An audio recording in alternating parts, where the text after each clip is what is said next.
When I was about 16 or 17, I distinctly remember watching this real bizarre animation filled with sex, comedy, and mature jokes. Oh, if only my hand was my penis! No, I mustn't let myself think about things like that. There was also something else that I couldn't quite put my finger on. It was perhaps a feeling, a drive, or some sort of an urge to seek meaning. That's what I like to tell myself. In reality, I watched the series only for the first three. This is so educational. It was quite recently that I came back and revisited the anime that I was able to find something else that resonated with my young adult life. Well, oh please ma'am, restrain yourself. Can I see your nipples? Oh, just joking. Huh? I hear the sound of a woman screaming! Golden Boy is a handful to unpack as it focuses on so many things in just 6 half-hour installments, which are not really connected by anything else besides Kintaro Oe, the goofy and always eager to learn college dropout who takes odd jobs as a way of better understanding the world around him. Each episode has its own story that follows the same simple narrative. Kintaro meets a girl and immediately starts deifying her. An angel. I saw an angel here on Earth. She doesn't think much of him as he comes off as a naive, good-natured pervert, but at the end he surpasses all expectations. I don't believe it. Kintaro just gave the $10,000 to some old folks in trouble? So the girl has no choice but to fall in love with him. Kintaro, you were the real thing after all. There's still a chance. And that is when Kintaro rides off into the sunset. This quite simple story layout conveys the meaning that the mangaka Tetsuya Egawa managed to imprint on my mind. Kintaro is able to overcome and master all obstacles if he sets his mind to it, and that is something we're often taught as kids. As long as we work hard, we can become anything. Let's watch this. What is this? Excuse me, isn't this basic?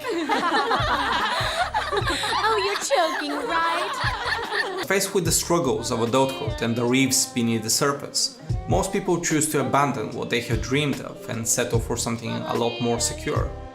Golden Boy in a way is a critique of how society sets high expectations for us all and later pulls the rug from under our feet. Perhaps I'm just reading too much into it, but there is one thing I'm quite certain of. Golden Boy is a story about a young man who tries to find his place in adulthood and does so in a weirdly complex way. He studies the world around him and takes on one venture after the other. In a way, he's an extension of the natural sense of exploration we see in kids. Kintaro even seems childish.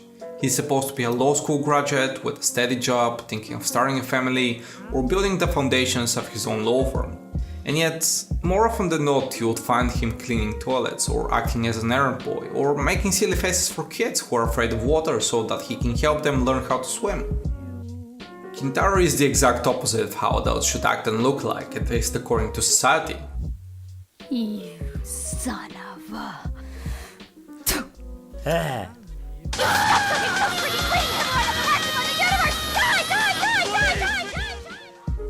People in their late 20s and early 30s already feel the pressure of these norms and begin doubting themselves and all the choices they made up to this point. They often feel like there is no turning back and that they should have started something meaningful by now, that their life just slipped through their fingers, that every mistake they make will cost them years of progress either lost or years of struggle to come.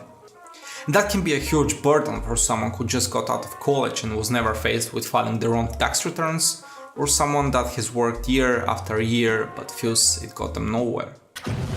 So, how do you like my swimming?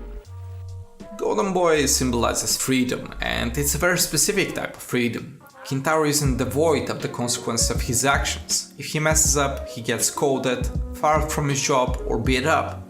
But as a stark contrast, he's not rooted like every other character in the show.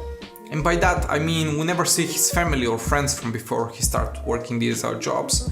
And apart from the last episode where he pretty much saves the world, the animation world that is, he never reaches out to the girls he met throughout his journey.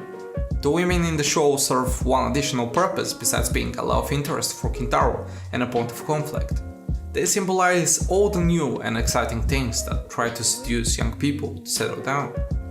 Kintaro and his nomadic nature pass by these opportunities in search of that thing that will eventually make him want to stay. Perhaps he already found what he would really love to do for the rest of his life.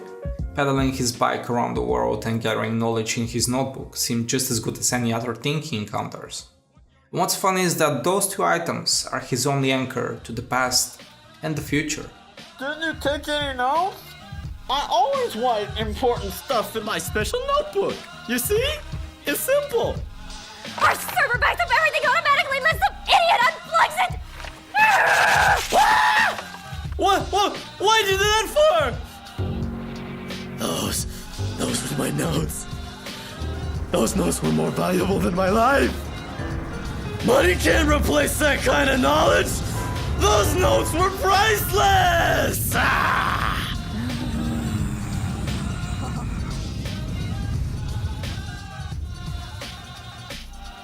Oh, shit! All that knowledge he manages to acquire is contained in his precious notebook, and even if it could be considered useless by many, he consistently proves that every little detail matters, that no job is unimportant as long as you're willing to learn from it. The bike, on the other hand, is his door to the world. It enables him to reach any place he wants and both figuratively and literally allows him to continue his course through life.